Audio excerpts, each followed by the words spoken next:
the Village Hall. So Very good. we thought that was applicable, that'll be the one that we'll utilize, I think. Just fine.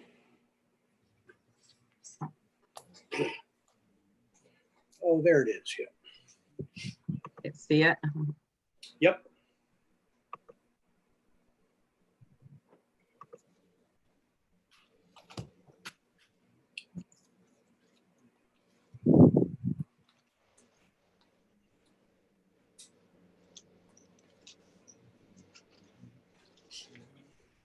All right, it is 8:30, and I will call this meeting of the Board of Trustees of the Village of Cooperstown to order. Please rise, and the flag is on the front of the Village Hall, and say the pledge. I pledge allegiance to the flag of the United States of America, to the republic for which it stands, one nation, under God, indivisible, with liberty and justice for all. Thank you, and thank you all for being so able to meet on somewhat short notice. Richard? I move a 5-minute recess to allow people to find the website. I just sent it out to about half a dozen people who were asking for it, who didn't have it. Don't forget, Richard, that when it is on the website, it is recorded, so they will not be missing any part of our meeting. They will just be able to begin it at the very beginning. All right, fine. So thank you again for being able to meet on short notice. We've obviously received a great deal of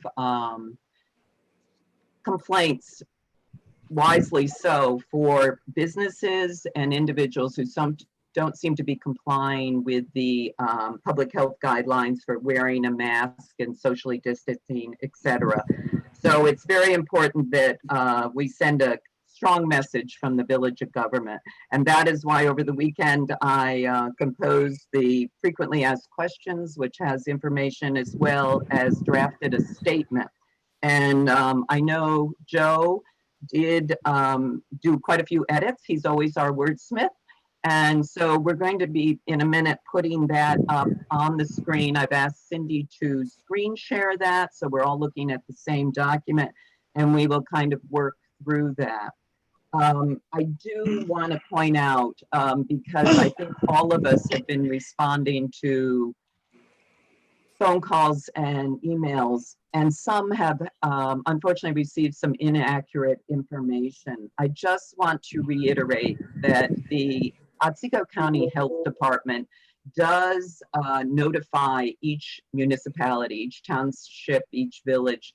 And at the village of Cooperstown on Friday, July 17th, so just 3 days ago, we received a notice from the Otsego County Department of Health, and it states, pursuant to public health law, we hereby advise that there has been one new case of COVID-19 in your jurisdiction as of the above date, again, July 17th. This brings your village's total to 5 cases. So again, the county health department does track this. You know, I was hearing things like, oh, there's 4 cases alone on Delaware Street. So it's really important that as village trustees, we put the correct information out there. It has been stated before. This actually is the first notice that the village received since April 6th. So since April 6th to July 17th, we have just received this one notice that there has been one additional case. So just so everyone recognizes that. We are in a totally different time now, though, with phase 4 and reopening. We do see more tourists on our street. Our businesses are on Main Street are opened up, and there's just issues we need to address. So let's begin. If Cindy, you'll screen share frequently asked questions. I worked on this over the weekend, basically by looking, Mac, on at Lake George's, and use that as a bit of a guideline there. And basically what you see up here are the changes that Joe has made, because you know, he's a good wordsmith, and we thought that a lot of his corrections were fine, exactly what we would have liked to see. So if everyone's happy with that, we'll come down now to the second paragraph under, will the quarantine on out-of-state guests to New York impact my visit? And obviously, there was a little confusion. And again, I took this from Lake George. So we probably should send Joe our revised version, and they might want to update theirs to be as inclusive as ours. So the required form, if you visited the website that was listed in this document, is the traveler health form. So that is the form that needs to be completed. If you visited that site, you know in New York State that anybody flying into New York State has to complete that form before leaving the airport, and is subject to serious fines if not. There are, the online forms are also available for people traveling by other means to New York State. So traveler health, so essentially quarantine those, yeah, thank you, Cindy, for doing, photoshopping that, or for correcting that. The next edits, we're all good. All right, and on this, is Cooperstown welcoming out-of-state guests? You know, we've been so, I think, a little bit gun shy from receiving emails from residents being concerned about the Florida plates, etc. So let me read you the line that was actually on the Lake George one. So instead of, yes, we welcome visitors from states that are not impacted by the recently announced travel advisory, that was me. Lake George says, yes, the majority of out-of-state visitors to insert Cooperstown will not be impacted by the recently announced travel advisory. So if everyone's comfortable with Lake George wording, we could insert that sentence instead. Do you want me to read it slowly, Cindy, and you can put it up there so everyone can see it? Yeah, I mean, I'm just thinking about it. Now that we're up to 22 states, is it safe to say that the majority of people aren't impacted? Or should we amend the sentence that's here and add not impacted or have quarantined for 14 days? That's even better, Cindy. That's even better. So insert that. Can I hear that again, Cindy? Yeah, I'm going to type it on the screen in just a minute.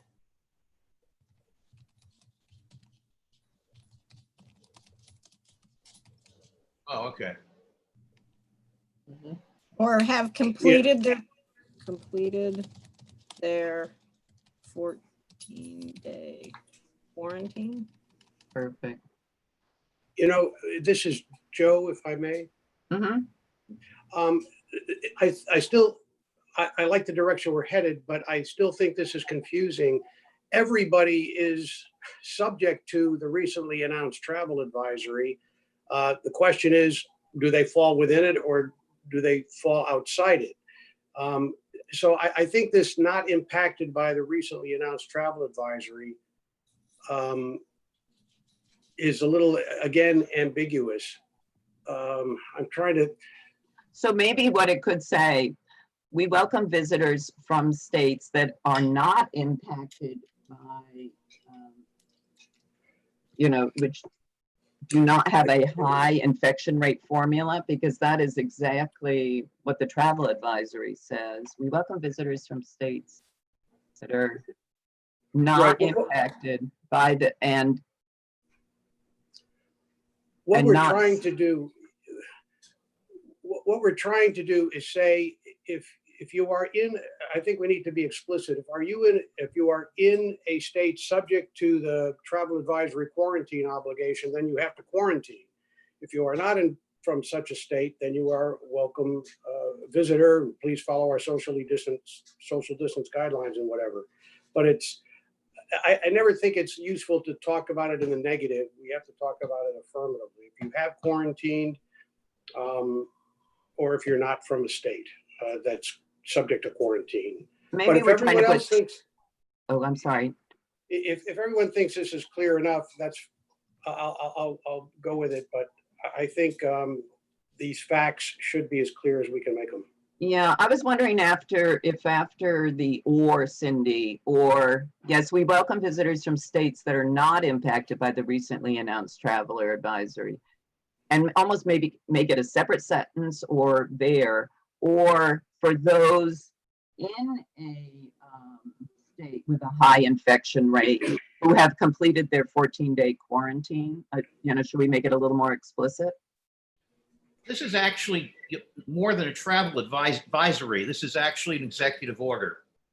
And Right. as such, I think the word advisory makes people think it's optional. I think we should put language to the fact that it's not optional. Very strong language. Right. It is, it's listed as a travel advisory on the website, and that's why I think that language was used by Lake George. And I think Yeah, but that's the language they picked up, but that's not the language in the executive decree. I would also add that this is a dynamic situation. It's not just the recently, which is undefined, announced. It's this travel restriction order will evolve as states do better or worse with their virus control. So, right. Yeah, that's a good point. That the travel the executive order governing travel in effect at the time of your visit. Something like that. You know what I mean? Because it's going to, Fine. this is very dynamic. Though the point is, if their states are no longer on the do not travel list, that part of it doesn't apply to them. It may become moot. What dog is that?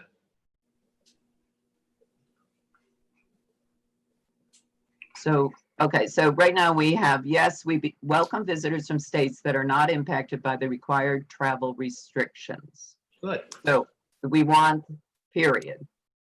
That, by the current travel required. Well, travel. or say impacted by the travel restrictions in effect at the time of their visit. Oh, that's good.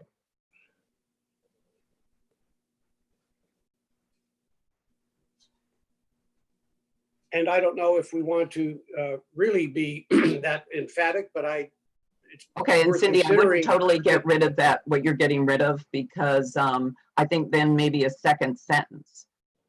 Those visitors from high infection,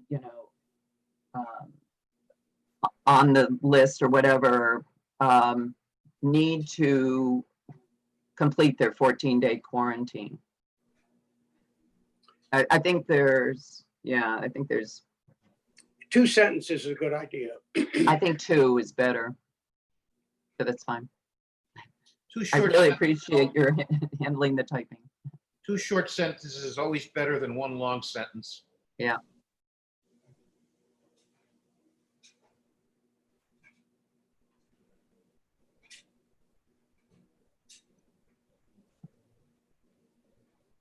Maybe we should say, we welcome those visitors from states on the travel list, and then in bold put when they have completed their 14-day quarantine.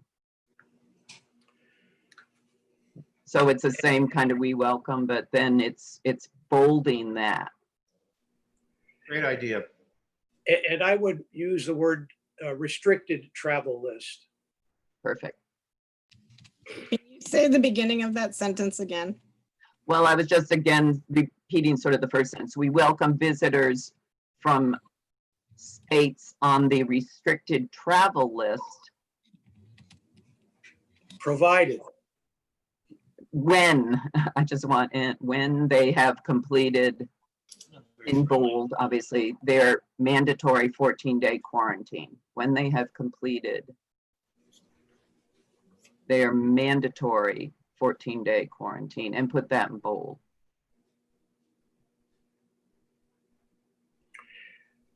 This invites a question. It's making us all think. Where do they do that quarantine? Here in the village? They can do it Then in there any, are visitors, they can do it anywhere, in any hotel room. but they have to do it within this state. Yes, once they arrive in this state. If you go to that website, Joe, it does give particulars on that, on a place, on where they should be quarantining. Okay, Okay, so I think we got that paragraph. If you choose to visit Cooperstown is impaired. Okay, this is also inconsistent with what is said about Mass on Main. In a sense, it is, and in a sense, it isn't, because it says this includes wearing a mask when indoors and when you can, and outdoors when you cannot maintain 6 feet separation, basically. We have said that the reason we started 2 weeks ago or a week ago now, our Masks on Main program is that our sidewalk is, particularly with our permitting businesses to have tables adjacent to their business on Main Street. In that law, that dining on Main Street law, they have to keep 5 feet clear on the sidewalk, which is, so right off the bat, we're starting with too short a distance. So in some ways, it is not inconsistent because we do need a mask on Main all the time law or regulation, because it is too difficult to do a 6 foot separation on our Main Street. I believe that was our intention when we did that program. right. All I was getting at, Ellen, was when you cannot maintain 6 feet separation, our assumption, our irrebuttable presumption is that no one can maintain 6 feet of separation if they're passing one another on a Cooperstown sidewalk. And that's great. Then, you know, that gets mentioned later in our frequently asked questions, along with, you know, the image of our Masks on Main, but maybe we could insert a sentence right here. Why don't we do a separate sentence? Okay. And walking our narrow side, maybe be reference that masks must be worn on Main Street. Okay, here's the concern I have, just to try to make myself clear. Okay. If we want masks on Main Street, it should be masks on Main.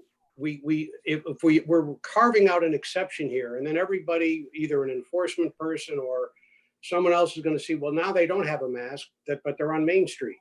If our assumption is that this is just too problematic to have people feel they can be the judge of when they are 6 feet distant and take on and off their mask, that's different. That's a different set of problems for us, I think. So if there is an insistence, and again, I'm not clear myself what our conclusion is. I thought masks on Main meant masks on Main, absolutely. And I kind of heard that, I thought, from some of the email traffic, but if I'm mistaken, okay. But you see what this gets too judgmental and discretionary, and then people are getting agitated because, well, he would just walk by me without a mask, but now he's 6 feet away, and what's the problem? So, Joe, unfortunately, I don't like to admit it, and I'm going to put a motion forward that we pass a law to make it mandatory, which we can. Municipalities are allowed to, but when we get to that point, unfortunately, it says right now the rule says when you cannot maintain 6 feet of distance. So we're sort of stuck with that. right, but we are presumptively saying our sidewalks, people can't walk on our sidewalks and pass one another and maintain 6 feet of distance, whether or not there are tables on the street. I'm the first one to agree with you on that, but right this second, we can't go beyond what the law says, unfortunately. Now, we can do our own law, and I'm going to make a motion for that to set a public hearing in 10 days with a special meeting when we get to it, if I'm still here. But right now, unfortunately, we can't do anything until they get within 6 feet of each other. It's really weird. But I agree with you. I think the masks on Main may have to be readjusted to say, as soon as you get within 6 feet of somebody, you're violating the law. So you probably should wear it all the time. But that's the best I think we can do for at least 10 days. All right. I guess my major point, and then I'll let it go, was that there did seem to be some inconsistency about just the communication within this document. I'm content to stay within the confines of the limitations on our authority, but we just seem to be saying two different things at the same time. So if we can eliminate that, I'm fine with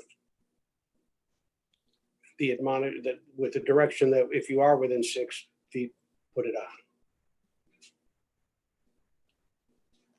I would be a little bit firmer on that and basically say, if you are within 6 feet, you are in violation of the law and subject to fine. That way they'll get the idea that maybe they should keep it on. Not put it on when they get within 6 feet. Have it on when they get within 6 feet. Look, I'm the most draconian one here, and I read the law, and I've been looking at this very carefully, and we can do that. That we can do right now, and we can change the local law. That we can do. But at this exact moment, if somebody's on Main Street and not within 6 feet of somebody else, we can't do anything. That's what we're stuck with this minute. We can change it, but we have to change it the proper way. All right. And I think, there's more to our meeting, so let's fine tune this. Is everyone happy with what Cindy has now worked out there? Note that the sidewalks are narrow, less than 6 feet wide in our historic village, so mask wearing is required outside. My only comment there is, we've really focused on our downtown. And so when you say that, if I'm not on a 6 feet wide sidewalk on Beaver Street and no one's in 2 blocks of me, it almost makes it sound like it has to be on. That would be my comment there, Cindy. I was wondering if you, in our historic downtown. Yeah. We know what historic downtown means. Nobody else does. In our historic Main Street, are required in our downtown Main Street area. On Main Street, just Main Street. All right. Just Main And Street. but Pioneer Street is, actually more, I would say, than Main Street. Yeah. So I would add And say Pioneer too. Yep. And, that's what we have later in the document, Cindy. We ask that everyone, Main Street and on adjacent Pioneer Street. So put that in that way. And adjacent Pioneer.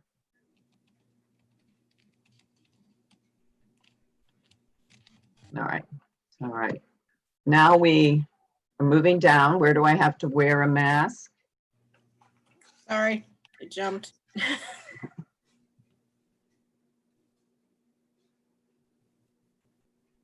So Joe, have we resolved this one? I think we did. And I'm looking, hang on. Yeah.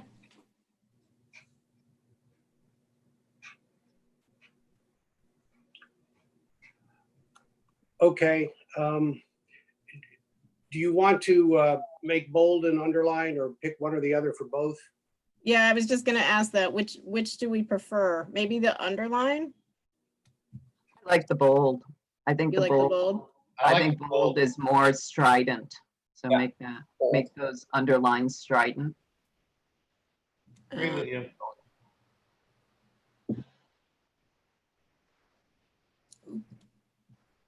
I like that too. And just minor edit, change have to must. Yeah.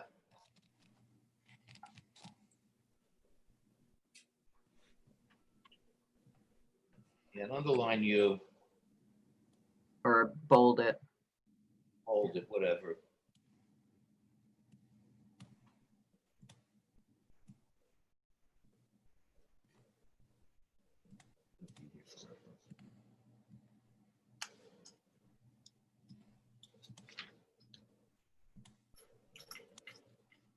I think you can see that the CE on distance didn't quite get bolded, but Oh, thank you. no. All right.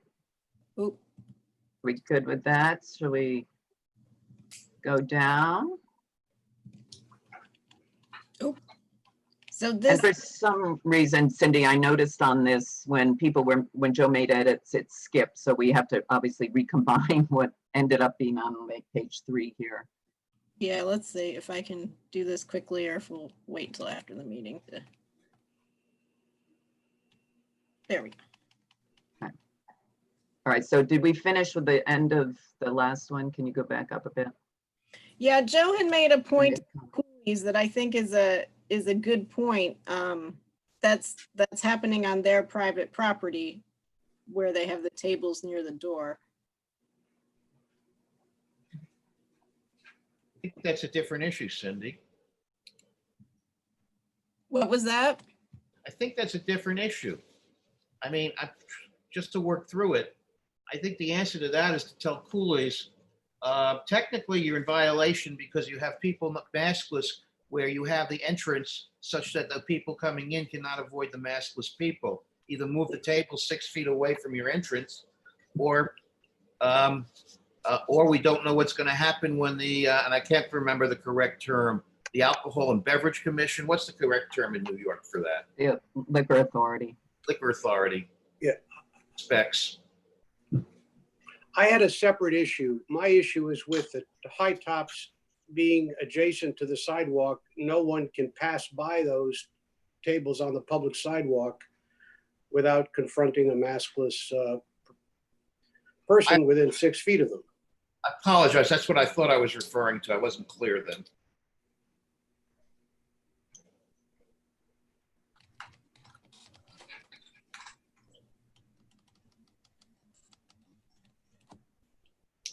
Yeah, I mean, it seems like rather than a frequently asked question, that's something that needs to be addressed with coolies. Right. The idea I have is that, even with our dining on Main Street, if you have people entitled to have their masks off while they dine in place, like some of the restaurants are doing, they're just going to be bailing out whatever they're breathing out. And that's going to be what people run into as they traverse the sidewalk.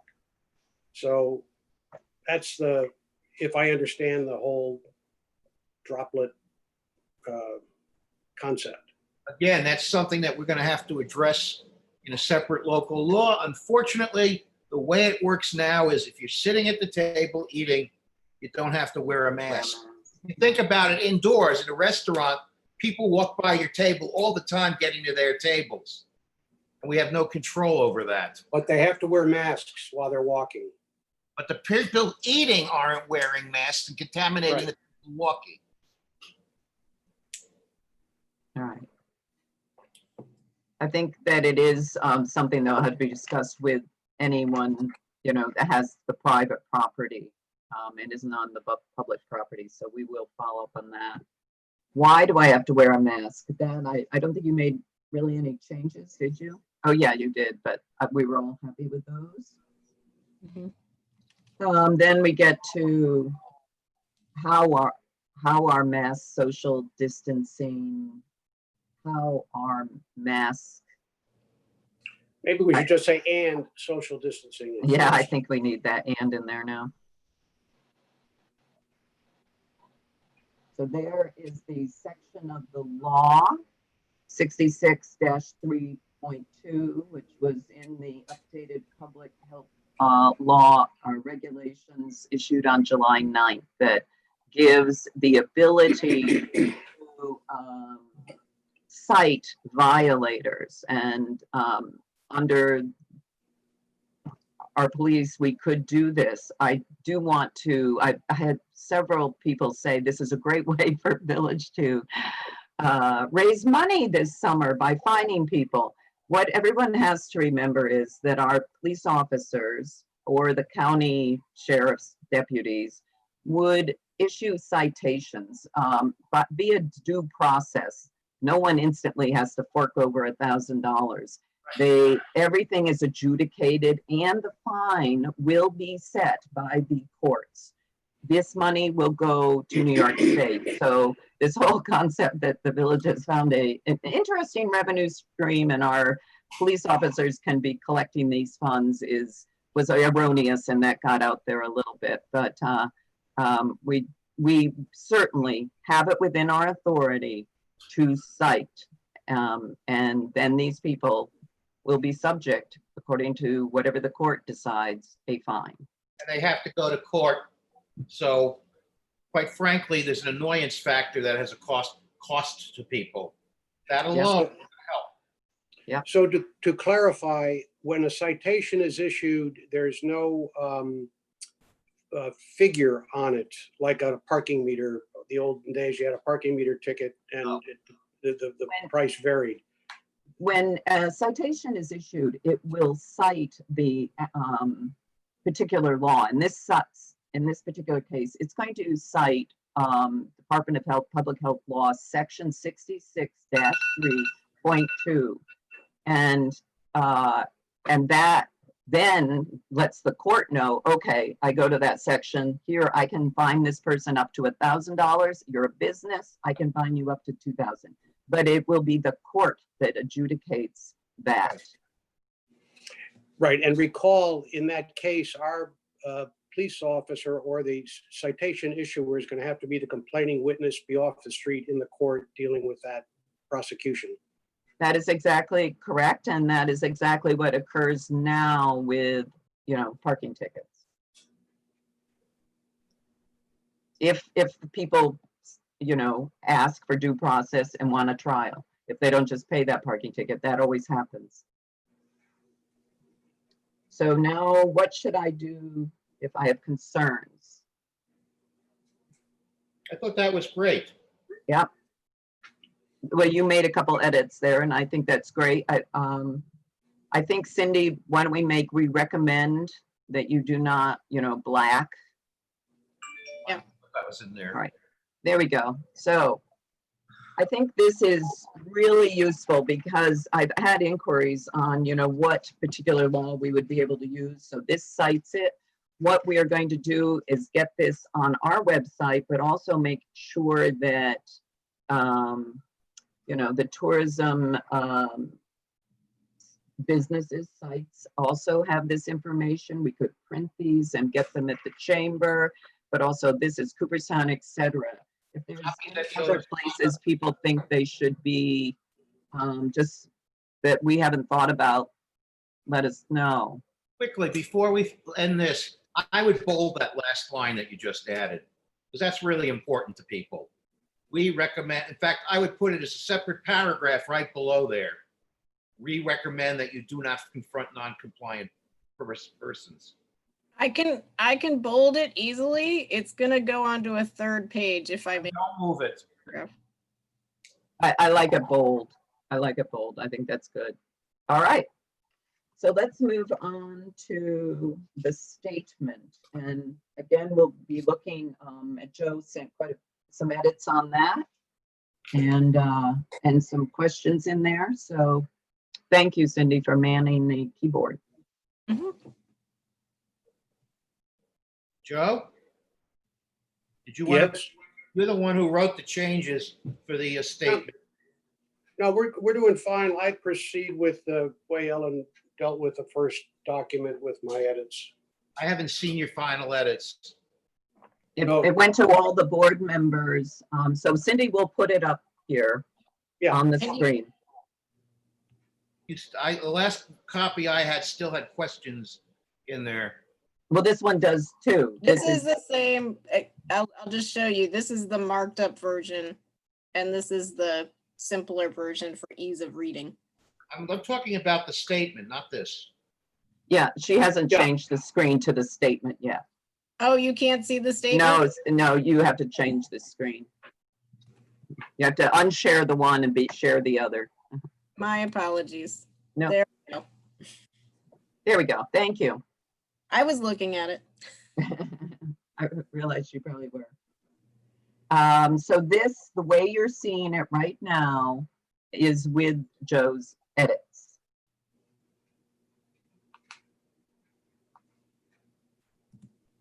Well, minor points, extend the underline under the bolded must. For no other reason than for consistency. Mm-hmm.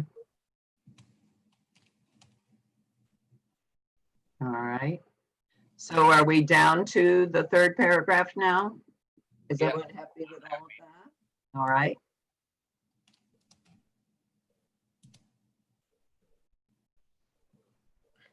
Do we want to, in the second paragraph, note the 22 states currently listed, or do we want to make this broader and say the list is ever changing?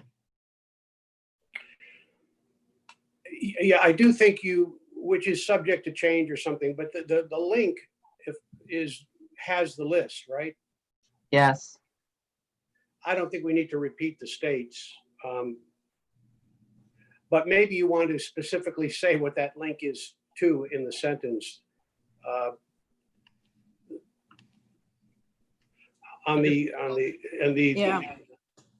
And then say which is subject to change. You can just say see link below. States on the list are in the link below. Comment? Correct. Very good. And what if I say states currently on the list are listed? That's good, too. Right. I'd like to make a comment. Go ahead. Where it says must wear at all times. If they don't have a mask, what is their situation? Maybe it should say must wear a mask at all times. If they don't have a mask, they will say, well, it doesn't apply to me because I don't have a mask. Very good. All right. Brilliant. Good wordsmithing.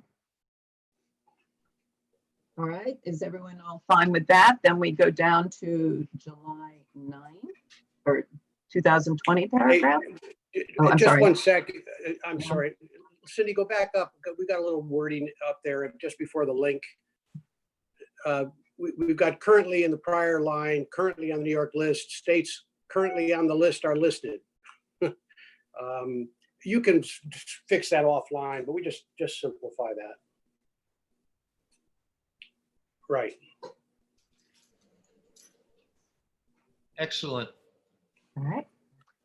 Moving down to the July 9th paragraph.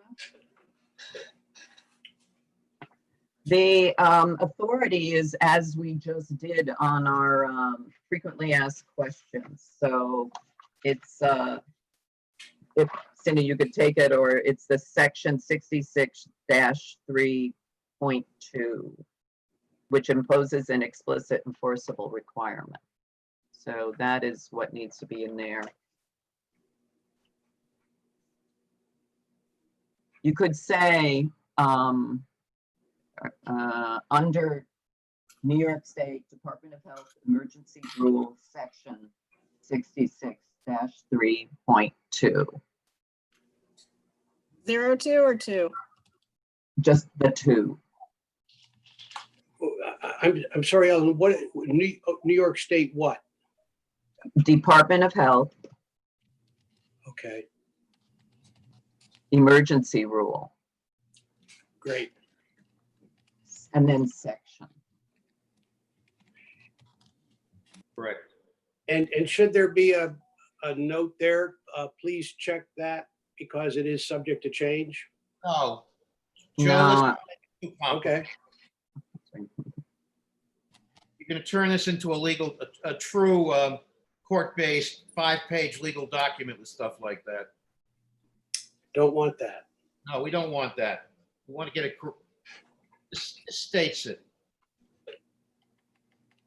all right, so now we're, I like that in a separate paragraph now, that police officers cannot be in all places. Everyone happy with that? The paragraph is fine. The next one. My And opinion. only by working together can our village defeat COVID-19. Is this statement what everyone wants? Yeah, that's adequate for these purposes. Yeah. Okay. I would opt for a different verb other than defeat, but that's a minor point. What is it? I'm sorry, Cindy. I mean, I would put stop or something like that because we How can't. about this? Only by working together can we protect our village from COVID-19. Yep, that's good.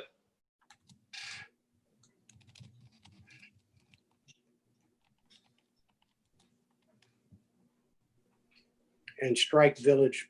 Our earlier. bill, yeah, put we in instead of our village. Yep, perfect. All right. Ellen, could I bring up a point? Yes, Mac. So while we're crafting this, it says in there that the Cooperstown Police Department will issue citations for violations. And they have been, and that's good. But I know one of our biggest issues is that we don't necessarily have the capacity at the police department to, I mean, we can do it to the best of our ability, but they're stretched. So I just wanted to put in a point, whether it needs additional research, but a consideration for a different official, whether it's a part-time mask enforcement officer like Lake George. I know you sourced some information from them and they're doing a really good job. So just while we're crafting this, I wanted to put that out there for discussion or consideration. So, since we're being specific. Can we do that Okay. after we finish this, Mac? I mean, it's good, Yeah, but of course. Absolutely. Whenever it works. Yeah, no, that's very good, Mac. So I'd like a motion to adopt both the frequently asked questions and this statement from the Village of Board of Trustees. So moved. So moved by Second. Jim, second by Mac. I'm sorry, I don't have everybody's picture because of screen sharing, so I saw Jim's hand and I heard Mac. So all in favor, say aye. Aye. Okay.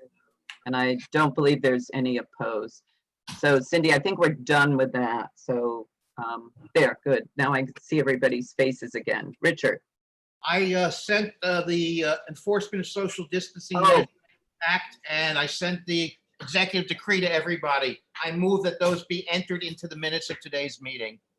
Thank you, Richard. I had it on my notes here. Yes, the New York State Rather than, Department of Health Enforcement of Social Distancing Measures effective July 9th and the June 24th, 2020 Executive Order 205 quarantine restrictions on travelers arriving in New York. Richard made the motion, seconded by Joe. All in favor? Aye. Great. this way, All right. So now, I'm sorry. this way Terry only has to cut and paste. Or I put them on there. All right, so there have been several things that have been brought up. I know that I have a couple things I would like to also discuss in relation to this. I had on my sort of little notes that the question about music on Main came up, and I thought that that should be discussed.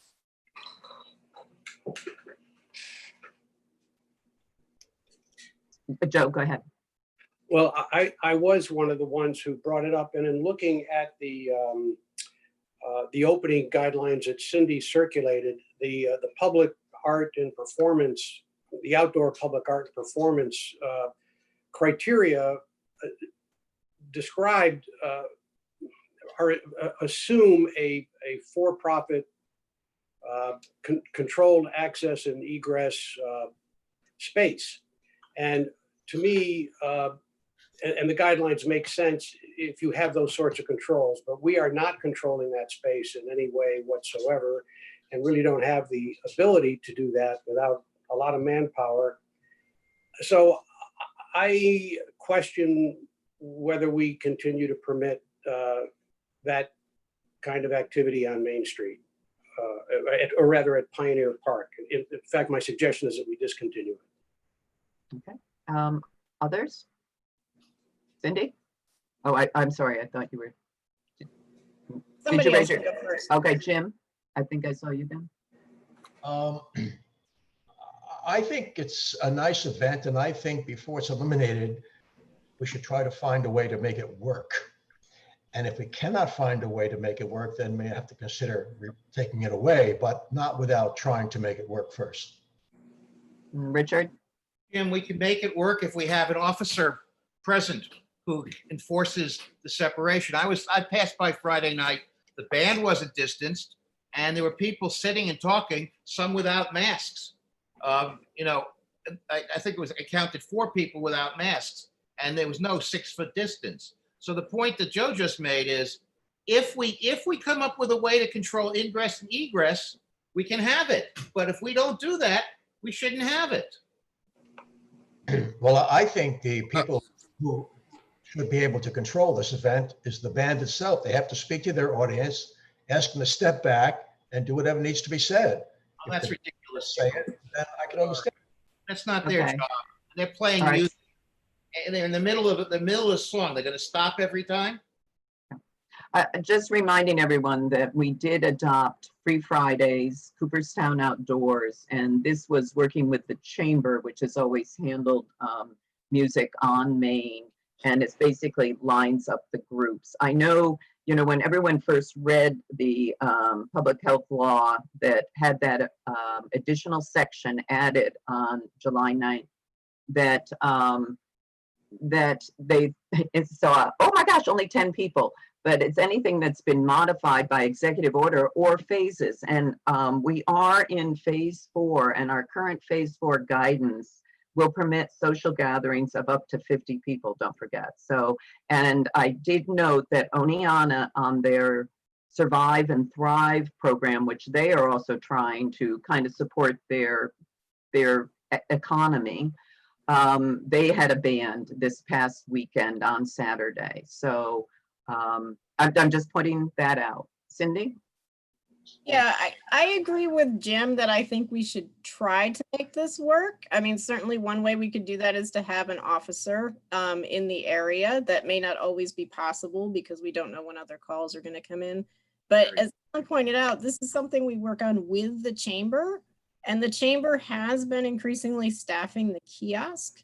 So maybe, rather than having the band make announcements, maybe that person at the kiosk, and this is certainly something we'd have to talk to the chamber about, can help us remind people to wear masks and ensure people outside of family groups are social distancing. I know they've been sensitive to it because they had a request from a band that contained 10 members.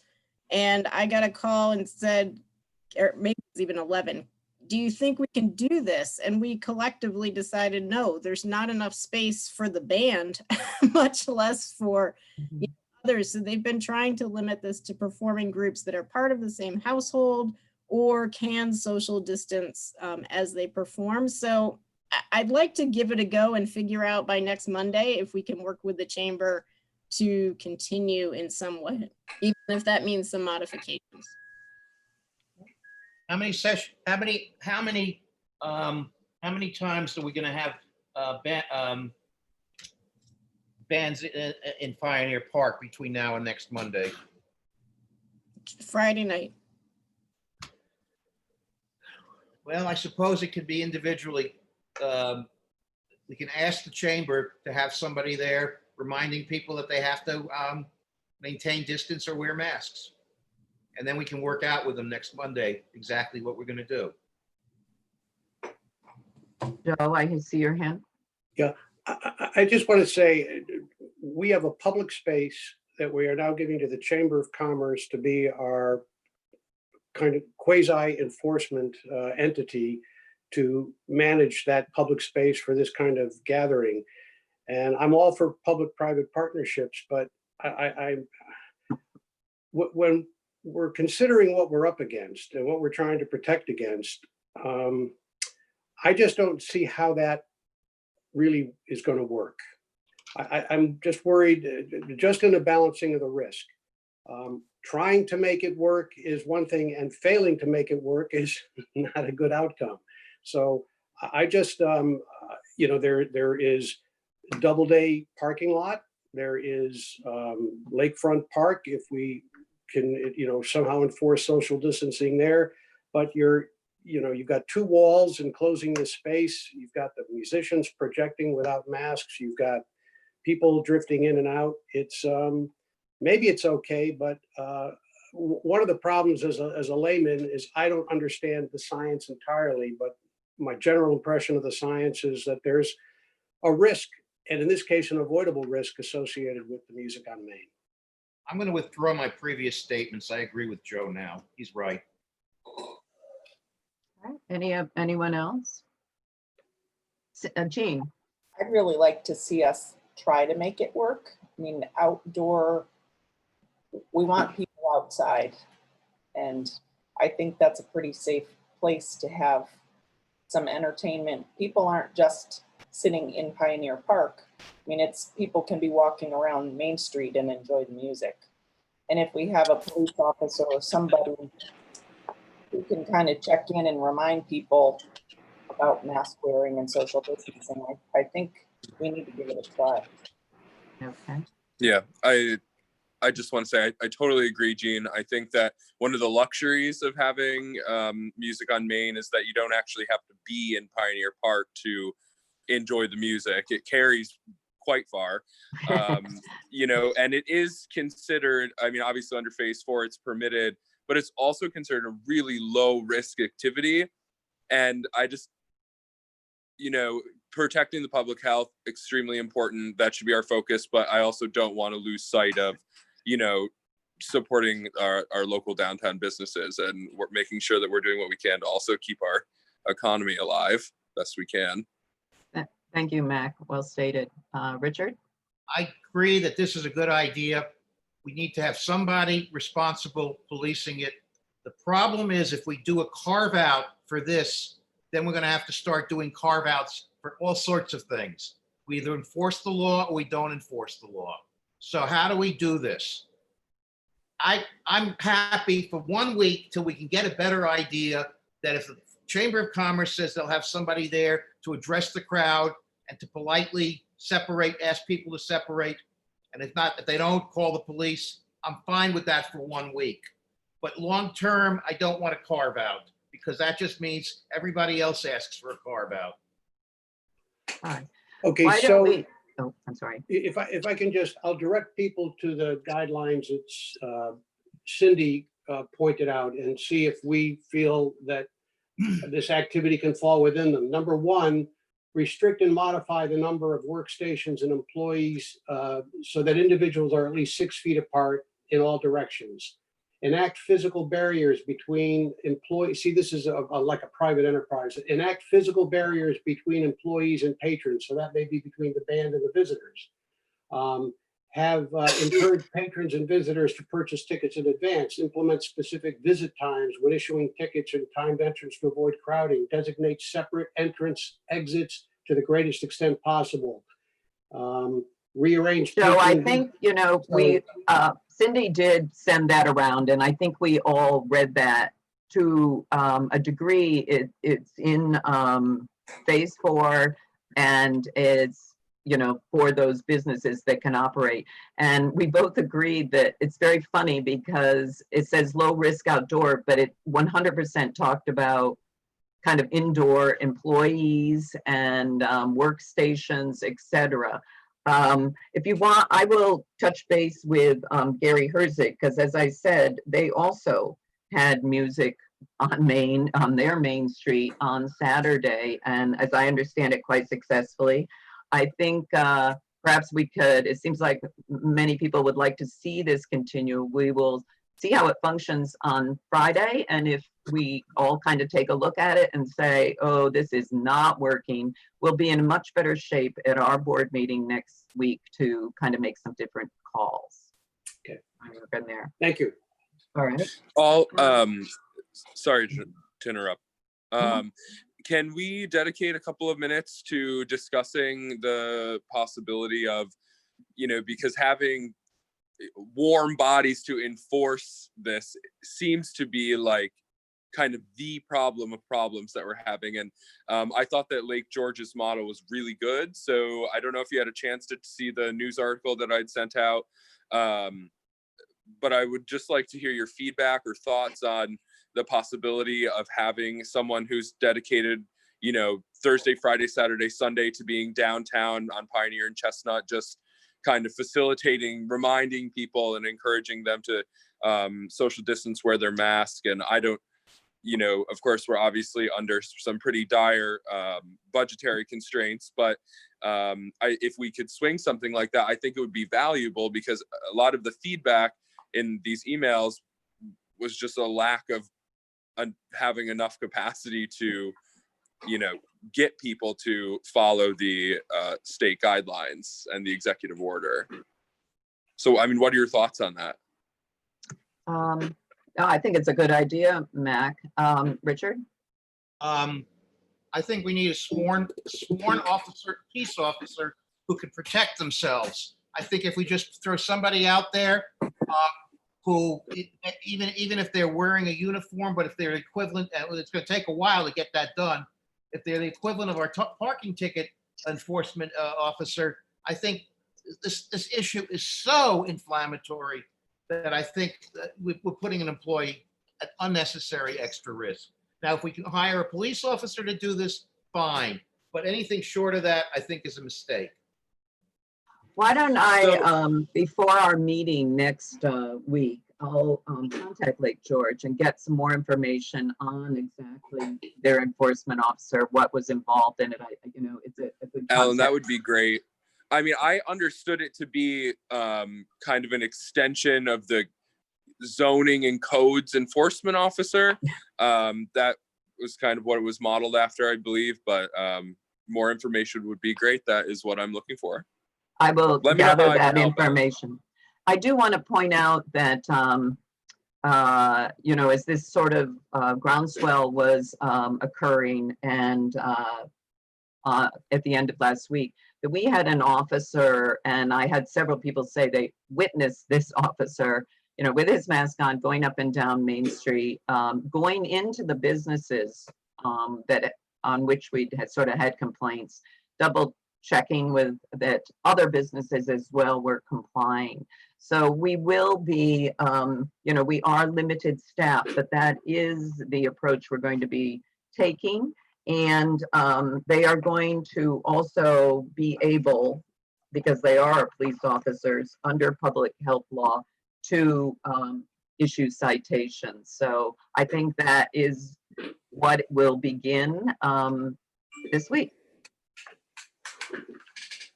All right, so moving on, there was, it was interesting. I had someone email me and say, where can you get masks if you have someone come and suddenly they realize they're downtown without a mask? I know that the fire department for a while on a certain day was handing them out, but I was thinking, and I noticed also that Oneonta had a safety station during their Survive and Thrive Main Street event over the weekend. And basically they had a big thing of the New York hand sanitizer, which we all have via the county, and masks. And I'm thinking that it would be good to have that. I don't know if we could just almost put it at the kiosk, outdoors at the kiosk, so it's a central location, include the signage, but also let people know that that is there.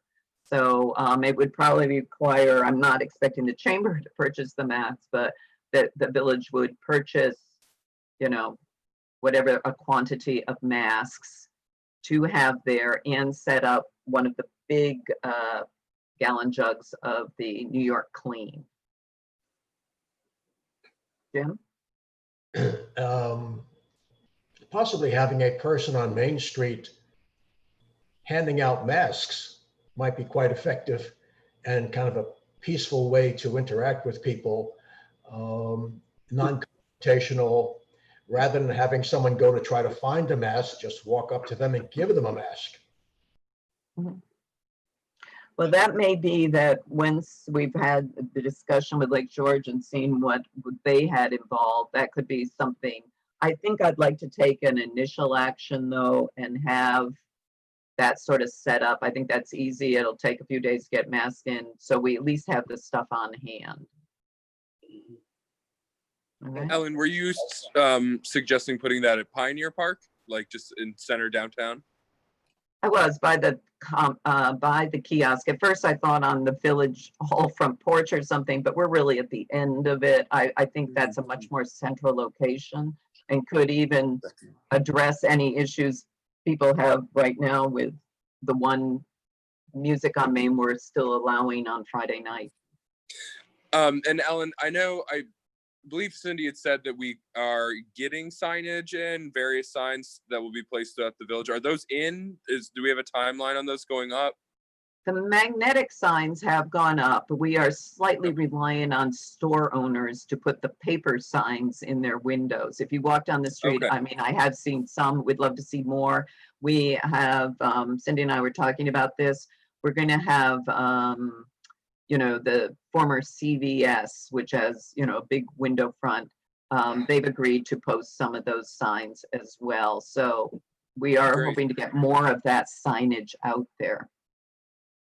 I want to make a motion to that effect that you just said, Ellen. If I say it wrong, please correct it. I move that we set up a safety station at Pioneer Park to include masks and sanitizers. I'm not Pioneer Park, at the kiosk, Yeah. Main Street kiosk. All right, so there's a motion. Second, by Second. Cindy, all in favor? Aye. Great. One other thing, you know, we are slightly reliant on the County Board of Health and ensuring quarantines, et cetera, keeping track of all that. I did note that as of yesterday, there are 89 confirmed cases in Otsego County. 10 are considered active cases. They quarantine are 41, and released from quarantine are 393, but in particular, there are travel from other states, 35 are quarantining. So really our whole control agent is that to a degree, and our B&Bs. And Cindy had a good suggestion that, you know, right now we make our short-term rentals in the village register, and we have a complete contact list database for that. It seems appropriate that we should have the ZEO send a letter to all our businesses reminding them of this travel advisory. So if they get, you know, on Airbnb, someone saying I'm coming and it's apparent where they're coming from is on that, then they can be advised that they will have to quarantine for 2 weeks, 14 days. So moved. Is that a Richard? I'm sorry. Or Mac? I wasn't sure. Cindy brought the issue up, so I'm going to let Cindy make the motion. Second by Mac. All in favor? Aye. All right. Is there anything else? Oh, yes. Richard? Two things, or several things. One, we actually had a higher positive rate than New York City this weekend. Well, Saturday. That may be a fluke, but we did have a higher positive rate. I make a motion to set a public law. I don't know the number, that will make masks mandatory on Main Street and on Pioneer Street within one block of Main Street. At all times, mandatory at all times on Main Street and Pioneer within one block, extending from Chestnut Street to Fair Street. I also move that we set a public hearing for this 10 days hence. Do you have the law? Because in order to advertise this, we would have to have the law set up. Have you worked with Martin to develop this law? I'll work with Martin to develop this law. Okay, we will be meeting, I think it's until we, 10 days might be a little premature to be able to set that up. Are there thoughts on that? A question for you. Can we set the date and then I'll work up the law with Martin, or? But it has to be, what is our legally noticed time, Terry? It takes, if I had the law right this minute and sent it to the paper, it wouldn't be advertised for 4 days. I believe this type of law would be a 5-day lead time, but I think that should be discussed with Martin. And there is a 10-day requirement to have that law available before the public hearing. So I think there should be a few days added, just to be sure. I think that's reasonable. Yeah, that was my only concern with setting up 10 days hence, Rich. I think we've got a little groundwork to Is do. Martin around? got me. Is Martin in Okay. town? I believe so. Okay. Cindy, did you have your hand raised? I'm sorry. I did because, so I live on Main Street or Mhm. off Main Street, a different part of Main Street. And so for instance, last night at 10:30, I walked my dog. I saw 3 people on the opposite side of the street. So, I just wonder as we think about this, making it a hard and fast rule that applies 24/7. I don't want to say it may be overstating, but I do think we need to look at the particulars of this. Because I did wear a mask last night, but I don't think that I had to because there was no one else out. And I think we just need to be aware of, creating measures that are realistic and are in keeping with the New York State guidelines, executive orders, and mandates. Would you work with me on this, Cindy? I'd be happy to look at language, sure. Thank you. Joe, did I see your hand up? Yeah, I just wanted to know what our local authority was to go what seems to me beyond what the executive orders are saying, to enact a local law to this effect. And that probably a question for Martin. That's why I said that it needs to be worked up with our legal counsel. Anyone else? Cindy? This is on a different issue, so I'll wait until we're done with this. Okay, Richard? I felt that there was some hesitancy on the police to do citations. I was told that they will use their discretion. I don't want their discretion to mean that they don't do any citations. I make a motion that the police be instructed to enforce this law. We don't have a- Actually, for the mayor or for the whole board, that this law is to be enforced and not to be ignored. Not the law, the decrees from the state and everything we discussed earlier. Right. I will say that I've had numerous conversations with the police department. They're fully aware of it and certainly will reiterate that it does need to be enforced. And yes. Cindy, did you say you had something else? Yeah, I've gotten a couple of emails that express concerns about both village employees and contractors working for the village who don't seem to be following the New York State guidelines. And I just think it's important that we remind our own employees as well as those who are working for us that they need to at least meet that threshold. And if they can go beyond it, that would be helpful in terms of encouraging others to do what we need them to do. Cindy, Yeah. can we include ourselves? I saw one No. member of our group last week walking across Main Street without a mask and then walked through a group of people, none of whom were wearing masks either. Now, certainly elected officials should be included in that as well. Terry, we will, as personnel director, we will ask that you remind all our employees that we are expecting mask compliance and at all times. Yep, and I will say that I have been doing that if I notice it or get a comment regarding it. Thank you, Terry. Is there anything else? No, if not, we will adjourn. We will be meeting, our monthly meeting is next Monday night.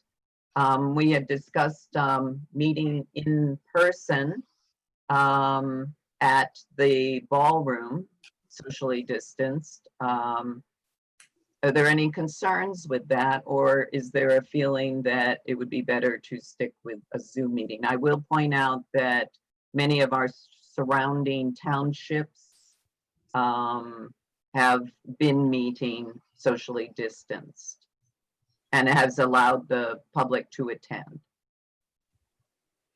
Yeah, I think that's fine, Ellen. We should get back to in-person if we can do it safely.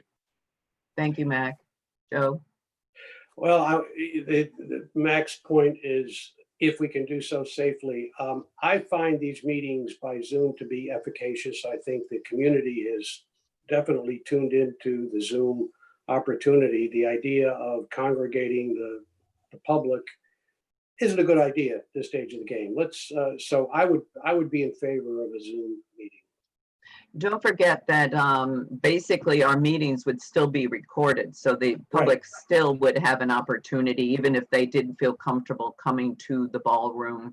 And we would certainly set up X number of chairs, socially distanced, and we would have to have it monitored. We'll have someone there to regulate that additional public could not come in.